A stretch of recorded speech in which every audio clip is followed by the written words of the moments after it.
Assalamualaikum warahmatullahi wabarakatuh. 105 Raw FM dari jantung Kota Salak, kami mengudara untuk menjadi teman setia Anda. Ya rekan Raw, malam hari ini ada Sri yang mengisi ruang dengar Anda selama 1 jam ke depan di dalam acara Talk Show Hukum.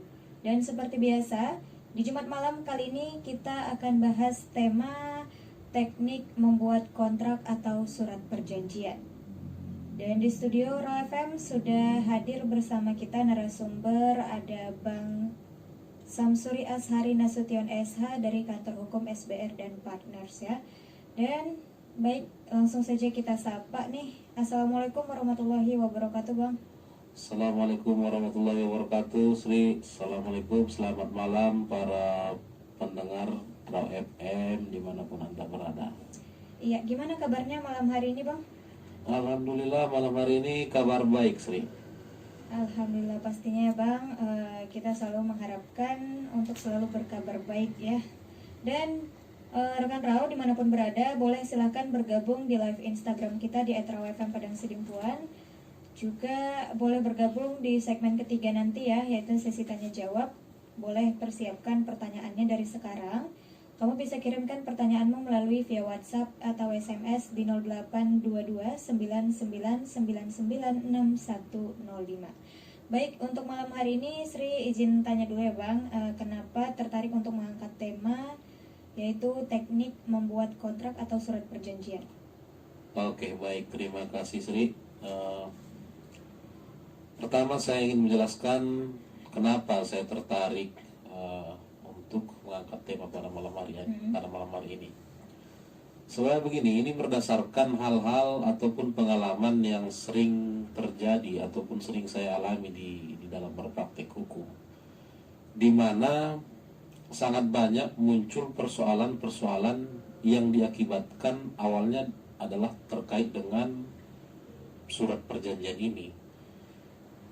Sebenarnya memang kalau berbicara surat perjanjian, kita sudah tidak asing lagi kan.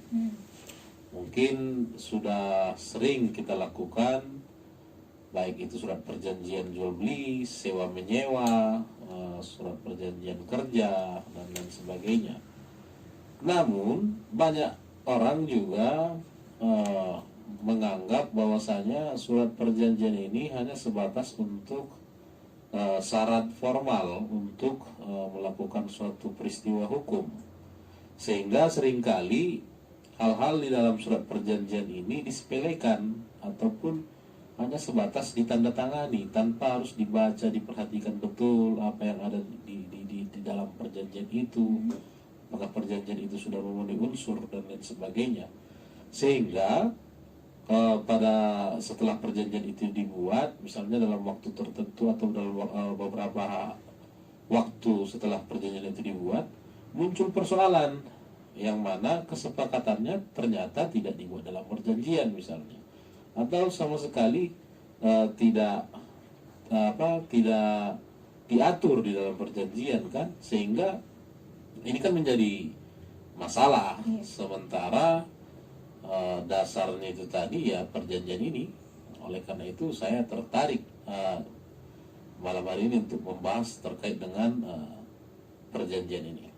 Oke baik, sementara untuk surat perjanjian itu apakah sepenting itu di mata hukum atau bagaimana Bang? Iya, sangat penting sekali. Jadi kalau kita berbicara manfaat daripada surat perjanjian ini, itu kan salah satunya itu yang pertama itu sebagai rambu-rambu untuk para pihak untuk melihat apa hak ataupun kewajibannya dalam hal suatu kesepakatan atau untuk melakukan suatu hal tertentu gitu kan. Kemudian yang kedua juga sebagai sebagai untuk alat bukti ketika suatu hari ada sengketa ataupun perselisihan antara pihak-pihak yang sepakat tersebut. Kemudian juga tentu dari perjanjian ini juga memberikan petunjuk kepada para pihak ketika ada persoalan atau sengketa, kira-kira bagaimana penyelesaiannya. Sehingga menurut kami sangat penting sekali perjanjian itu kan. Jadi tidak bisa kita sepelekan.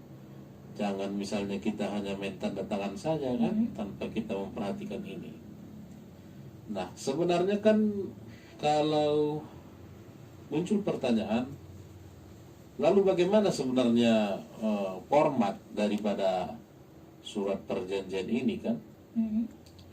Kalau secara baku sebenarnya di dalam undang-undang itu tidak diatur bagaimana format dalam hal penyusunan atau pembuatan surat perjanjian.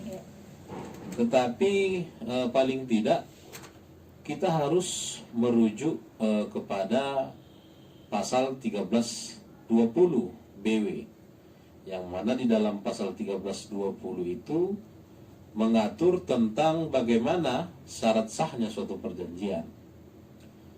Di dalam pasal tersebut, Sri, setidaknya ada 4 syarat yang dicantumkan agar suatu perjanjian atau kontrak diakui secara hukum. Apa itu? Yang pertama, adanya kesepakatan oleh beberapa orang atau pihak yang melakukan kesepakatan. Jadi tentu kalau tidak sepakat salah satu pihak, maka itu perjanjiannya bisa dibatalkan atau tidak sah secara hukum. Itu yang pertama.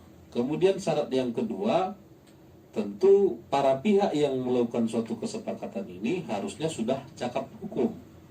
Artinya cakap hukum itu adalah orang yang telah dewasa atau yang telah menikah. Kemudian syarat yang ketiga, ada hal yang diperjanjikan. Misalnya sewa menyewa, perjanjian kerja, ataupun jual beli misalnya kan. Dan yang keempat, tentunya perjanjian itu harusnya hal yang diperbolehkan atau tidak melanggar peraturan perundang-undangan. Nah, jadi ketika suatu perjanjian itu sudah memenuhi unsur ini, maka itu sudah diakui dan sah secara hukum.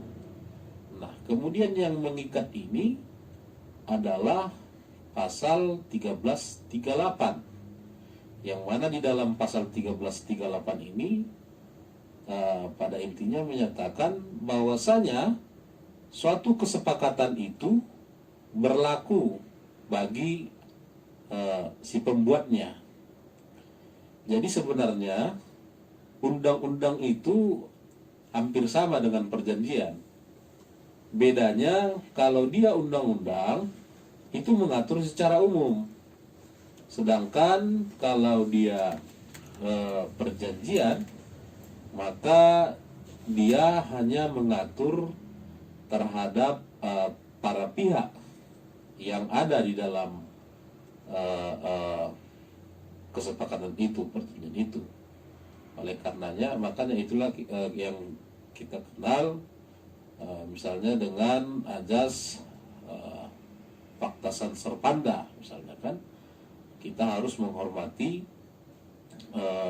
apa yang diatur oleh pihak yang sepakat, ataupun ada juga ajas hukumnya kita kenal dengan ajas kebebasan berkontrak, yang mana ajas itu memberikan kebebasan kepada orang untuk melakukan suatu perjanjian atau tidak melakukan suatu perjanjian, melakukan perjanjian dengan siapapun.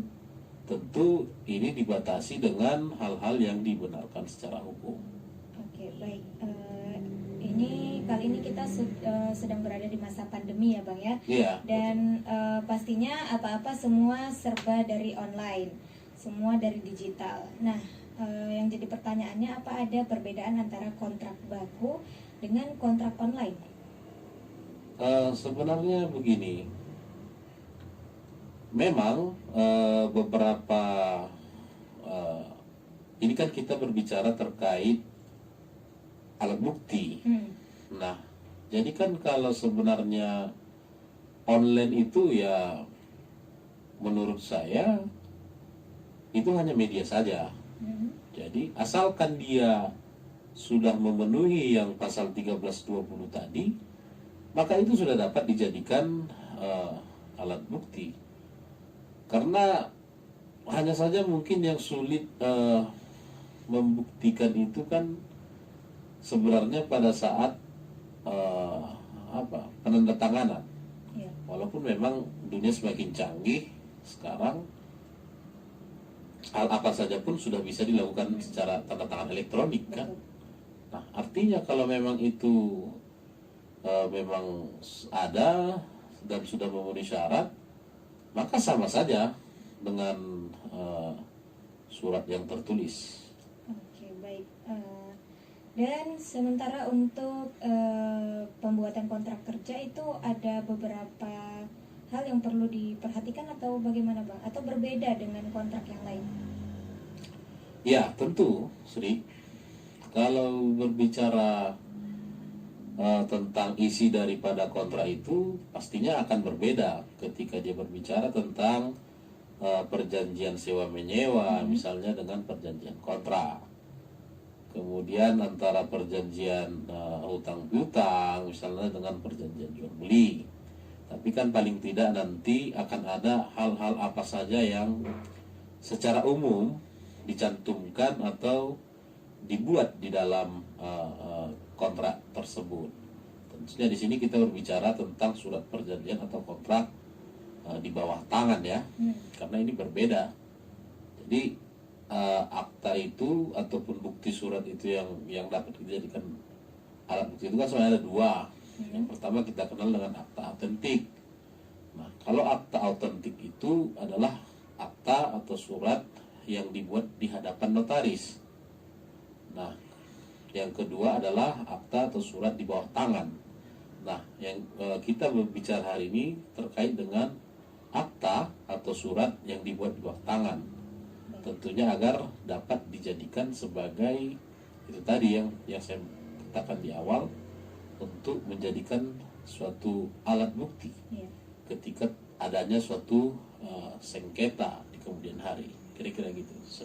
Oke, dan sementara untuk format perjanjian atau kontrak yang dikategorikan cacat hukum itu kira-kira seperti apa tuh Bang? Ya, kalau kontrak yang cacat hukum seperti saya katakan tadi, tentu kita berdasar kepada pasal 1320. Misalnya para pihaknya belum cakap hukum, atau misalnya di dalam surat perjanjian tidak dimuat identitas para pihak, sehingga surat perjanjian tersebut kabur. Ataupun misalnya di dalam hal-hal yang dituang di dalam perjanjian itu hal-hal yang tidak dibenarkan secara hukum. Sebagai contoh misalnya, ini juga banyak sering terjadi di lapangan kan. Ada orang yang mengiming-imingi misalnya, dia bisa memasukkan menjadi pegawai negeri misalnya kan. Nah, kemudian dia terima duit, kemudian setelah dia terima duit dibuat perjanjian, apabila tidak masuk maka uang dikembalikan. Nah, pertanyaannya apakah ini merupakan perjanjian yang benar secara hukum? Tentu tidak. Karena apa? Sudah di awal tadi hal yang diatur di dalam perjanjian ini kan tidak dibenarkan oleh hukum. Nah, kurang lebih kira-kira begitulah gambaran kasarnya. Tapi sepanjang hal-hal yang diatur misalnya dalam perjanjian itu tidak dilarang oleh hukum, apa saja asal kedua belah pihak itu sepakat, ya sah saja kan. Baik, rekan Rau dimanapun berada, kita break dulu sebentar dan jangan kemana-mana, tetap di 105 Rau FM, Your Lifestyle.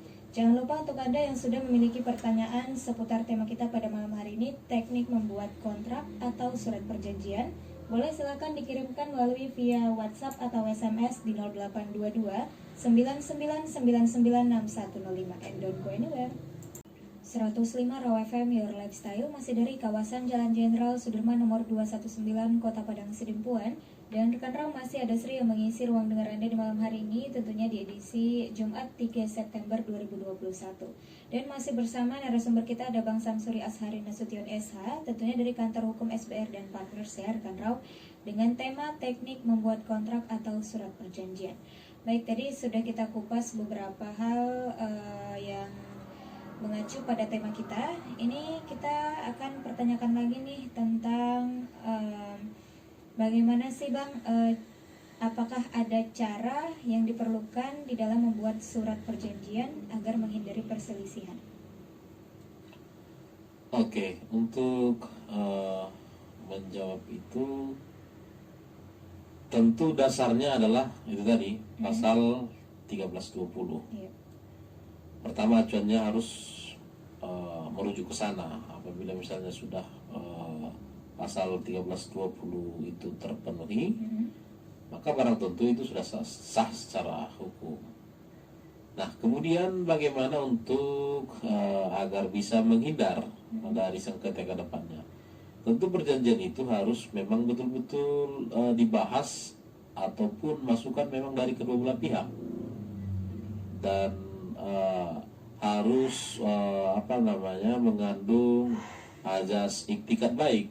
Artinya kedua belah pihak yang melakukan suatu perjanjian itu memang dengan iktikat baik, saling iktikat baik. Nah, saya rasa ketika misalnya pada saat proses pembuatan surat perjanjian itu dilakukan secara terbuka, kemudian berdasarkan masukan dari kedua belah pihak, dan tidak adanya tadi unsur etikat baik dari masing-masing pihak, saya rasa mungkin itu tidak akan terjadi sengketa ke depan hari. Ketika pun misalnya ada sengketa, kan sudah diatur di dalam perjanjian itu bagaimana proses penyelesaiannya. Oke, baik. Kemudian ini mengenai usia ya Bang, Ya. apakah itu dalam menerapkan surat perjanjian atau kontrak itu harus memperhatikan usia? Ya, tentu. Karena syarat itu kan harus cakap hukum. Nah, secara kalau berbicara usia dewasa, memang kita banyak versi. Misalnya kalau kita berbicara undang-undang perkawinan yang dikatakan dewasa 19 tahun. Iya. Ketika kita berbicara undang-undang lalu lintas, misalnya yang boleh memiliki SIM 17 tahun. Tapi pada umumnya usia dewasa itu 21 tahun. Maka ketika dia sudah berusia 21 tahun, maka dia sudah dianggap cakap dalam hukum. Atau dia belum berusia 21 tahun, tapi dia sudah menikah, maka dia sudah cakap untuk melakukan hukum. Tetapi kalau dia belum cakap hukum, maka dia tidak bisa melakukan suatu perjanjian. Ketika pun dia melakukan perjanjiannya tentu batal demi hukum, karena melanggar ketentuan pasal 1320 Berdelik Wetbook. Oke deh. Nah, ini apakah perjanjian hanya mengikat bagi para pihak yang menandatangani saja atau boleh ditambah dengan pihak ketiga atau pihak keempat bahkan seterusnya? Iya, seperti yang saya katakan tadi, itulah perbedaan antara undang-undang dengan perjanjian. Kalau misalnya undang-undang itu berlaku secara umum, artinya tidak ada spesifik siapa subjek daripada aturan itu kan. Kalau perjanjian, maka dia hanya berlaku bagi orang-orang yang ada di dalam perjanjian tersebut. Jadi ketika misalnya ada pihak-pihak lain, pihak ketiga misalnya atau pihak keempat, selama identitasnya ataupun dia ada sangkut paut dalam surat perjanjian, maka dia harus dicantumkan di dalam perjanjian itu. Misalnya walaupun dia sebagai pihak ketiga misalnya, apa perannya dalam suatu hal ataupun kesepakatan itu kan, sehingga jelas. Jangan misalnya ada pihak lain yang dia memiliki peran misalnya dalam suatu hubungan hukum itu, tapi identitasnya atau dia tidak dicantumkan di dalam surat perjanjian misalnya. Nah, ini kan akan menjadi kabur nanti. Nah, ini yang akan menjadi persoalan. Jadi kita memang harus betul-betul memahami siapa saja yang ada di dalam, yang terlibat di dalam kesepakatan ataupun hal yang diatur dalam perjanjian itu. Ya, kalau misalnya dia dua pihak, buat dua. Kalau misalnya lebih, buat lebih. Buat perannya masing-masing kan, sehingga jelas. Dalam perjanjian itu memang hanya berlaku ya bagi orang-orang yang ada di dalam surat perjanjian itu. Oke, baik. Sementara untuk surat perjanjian MOU ya Bang, nah itu ada tidak beberapa syarat-syarat yang diperlukan untuk surat perjanjian MOU tersebut? Misalnya sesama perusahaan begitu, atau mungkin sesama saudara. Bahkan kan misalnya kalau sama saudara kita merasa ya sudahlah begitu kan. Oke. Karena kita rasa dia saudara kita, tidak perlu terlalu yang agak ribet gimana gitu ya. Jadi begini, kita harus memahami dulu sebenarnya surat perjanjian itu berbeda dengan MOU. Oke. Jadi yang mengikat secara hukum itu adalah surat perjanjian. Kalau MOU itu hanya bersifat seperti kesepakatan yang tidak terlalu mengikat gitulah. Jadi dia berbeda antara MOU dengan surat perjanjian. Contoh misalnya katakanlah kita membuat MOU misalnya antara RAW FM dengan kantor SBR. Nah, MOU itu kurang lebih berisikan misalnya kita akan mengisi talk show. Nah, kita rilis di media misalnya, kita masukkan ke koran, media cetak misalnya. Bahwasanya RAW FM telah membuat MOU dengan kantor SBR dalam hal memberikan wawasan hukum kepada masyarakat. Nah, suatu waktu misalnya katakanlah contoh kita SBR tidak bisa mengisi waktu itu, maka secara hukum itu tidak bisa diapa karena hanya bersifat MOU.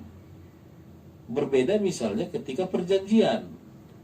Jadi kalau perjanjian misalnya itu jelas, misalnya kewajiban hak-hak kita itu diatur secara jelas. Misalnya RAW FM buat suatu perjanjian mengisi talk show.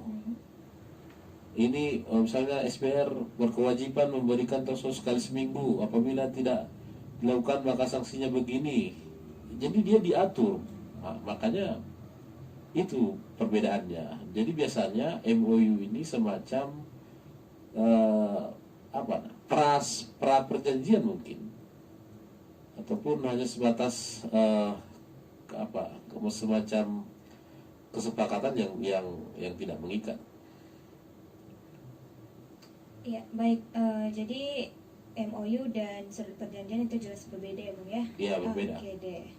Nah, sementara untuk contoh dari kecacatan surat perjanjian, boleh disebutkan Bang beberapa hal yang disebutkan kategori cacat dalam surat perjanjian? Oke, kalau begini, kalau berbicara tentang format baku daripada surat perjanjian itu kan secara spesifik tidak diatur dalam undang-undang. Makanya tadi rumusan kita atau acuan kita adalah pasal 1320 tadi. Nah, ketika misalnya semua unsur pasal 1320 maka itu sah secara hukum. Lantas secara formatnya tentu haruslah suatu perjanjian itu dibuat secara jelas, kemudian tidak kabur seperti yang saya katakan tadi. Misalnya pihaknya jelas dicantumkan, kemudian misalnya kalau dia perjanjian sewa menyewa misalnya ya kita buat sewa menyewa apa, bagaimana pembayarannya gitu kan. Jadi harus jelas dan bisa dipahami. Nah, saya akan memberikan beberapa poin yang biasanya atau siogianya itu ada di dalam surat perjanjian itu. Yang pertama tentu judul. Judul kita tentukan apakah itu misalnya perjanjian sewa menyewa Nah, kemudian yang kedua ada tanggal dan tempat pembuatan perjanjian. Jadi di situ pun kita harus buat, misalnya pada hari ini tanggal sekian di Kota Padang Sidimpuan bahwasanya kami telah sepakat untuk perjanjian. Kemudian tentu isi dari substansi daripada perjanjian ini atau yang kita kenal dengan unsur esensilianya, artinya hal penting yang harus dicantumkan dalam perjanjian itu. Misalnya kalau dia sewa menyewa, dijelaskan objeknya, berapa sewanya, bagaimana cara pembayarannya. Atau misalnya dalam perjanjian kerja, apa ruang lingkup pekerjaannya, hal apa yang harus dilakukan, hal apa yang tidak dilakukan. Bagaimana sanksi-sanksinya ketika tidak melakukan hak ataupun kewajiban itu. Nah, itu merupakan suatu unsur esensial yang harus ada, tidak boleh tidak dicantumkan di dalam suatu perjanjian itu. Kemudian unsur selanjutnya biasanya ada jangka waktu berakhirnya suatu perjanjian itu. Jadi itu pun harus kita tentukan, apalagi misalnya terkait dengan perjanjian kerja. Kemudian ada juga kita atur mengenai cara menyelesaikan sengketa. Ini juga terkait misalnya tentang domisili hukum. Biasanya klausulnya begini, kalau jika ke suatu hari ataupun ke depan ada suatu sengketa antara kedua belah pihak, maka diselesaikan secara musyawarah dan mufakat. Apabila tidak dapat ditemukan tidak dapat ditemukan penyelesaian melalui cara tersebut, maka diselesaikan melalui misalnya ketika berbicara hubungan perjanjian kerja, misalnya melalui dinas ketenagakerjaan atau lembaga bipartit, tripartit, atau pengadilan hubungan industrial. Misalnya kalau kita berbicara tentang bisnis, biasanya melalui badan arbitrase, gitu kan? Atau secara lugas, misalnya secara jelas, misalnya langsung dicantumkan melalui pengadilan Kota Padang Sidimpuan. Nah, itu terkait dengan penyelesaian sengketa. Kemudian biasanya juga dalam perjanjian itu diatur mengenai force majeure. Force majeure ini terkait dengan keadaan darurat atau keadaan yang memaksa. Misalnya ketika berbicara sewa menyewa rumah lah katakan. Nah, ketika misalnya terjadi force majeure, bagaimana tanggung jawabnya? Contoh misalnya ketika ada gempa bumi, rumah itu rusak akibat gempa bumi misalnya, apakah itu merupakan suatu tanggungan si penyewa atau yang punya rumah atau bagaimana? Nah, atau pokoknya hal-hal yang berkaitan dengan hal-hal yang darurat kita atur juga di situ. Kemudian biasanya juga di dalam perjanjian itu diatur mengenai adendum. Nah, adendum itu misalnya tentang tambahan-tambahan yang belum diatur. Bagaimana mekanismenya ketika membuat suatu perjanjian baru yang belum diatur sebelumnya. Nah, itu terkait dengan adendum. Yang terakhir tentu harus ditandatangani kan sebagai bukti secara tertulis dari kedua belah pihak itu. Saya rasa mungkin secara umumnya ya kurang lebih itu unsur-unsurnya. Oke, baik Bang, kalau gitu kita break dulu sebentar. Dan rekan Rau, kita masih kembali lagi tentunya di sesi tanya jawab. Jadi buat rekan Rau yang sudah punya pertanyaan, boleh silakan dikirimkan melalui via WhatsApp di 082299996105. 105 Raw FM Your Lifestyle masih dari kawasan Jalan Jenderal Sudirman nomor 219 Kota Padang Sidimpuan. Dan rekan Rau, kita sudah masuk di sesi ketiga, yaitu sesi tanya jawab. Dan masih bersama Bang Samsuri Ashari Nasution SH dari Kantor Hukum SBR dan partner saya rekan Rau, tentunya di tema teknik membuat kontrak atau surat perjanjian. Nah, kali ini kita ambil satu pertanyaan dari via chat WhatsApp ya. Ini pertanyaan dari Azhari di Jambi, katanya di zaman sekarang yang serba online, bahkan kerjasama juga bisa melalui online, dan surat perjanjiannya juga online. Apakah ada undang-undang mengenai hukum online? Ya, sampai saya rasa begini, kalau untuk hukum online secara umum memang tidak ada. Saya rasa mungkin hanya terkait dengan undang-undang ITE. Iya. Nah, di mana undang-undang ITE itu sudah mencantumkan tentang surat elektronik, atau bahkan yang saya dengar di dalam kitab undang-undang rancangan KUHP yang baru ini, bahwasanya alat bukti itu tidak hanya alat bukti tertulis, bahkan alat bukti elektronik pun sekalipun sudah dianggap sebagai alat bukti yang sah. Jadi memang secara umum, secara general misalnya memang belum diatur kan, tapi secara khusus mungkin ataupun sekarang kita sudah mulai mengarah ke sana. Perlahan. Intinya sebenarnya begini, kalau asalkan suatu hal itu bisa dibuktikan, baik itu yang elektronik ataupun yang tertulis, ya sama saja. Cuma kan bedanya begini, kalau dia terkait ini kan biasanya kategori bukti surat. Nah, ketika dia bukti surat itu kan dibagi dua lagi. Ada yang namanya akta autentik. Akta autentik itu dibuat oleh pejabat yang berwenang, misalnya notaris gitu kan, atau pejabat apalah. Bagaimana kedudukan pembuktiannya misalnya di pengadilan. Nah, ketika dia berbicara akta autentik, maka dia tidak perlu dibuktikan lagi oleh yang membawa akta. Jadi ketika misalnya ada orang yang menyangkal, justru orang yang menyangkal inilah yang harus membuktikan akta itu, akta autentik itu. Berbeda misalnya dengan akta di bawah tangan. Kalau akta di bawah tangan yang dibuat oleh para pihak misalnya, para pihak saja misalnya kan. Jadi selain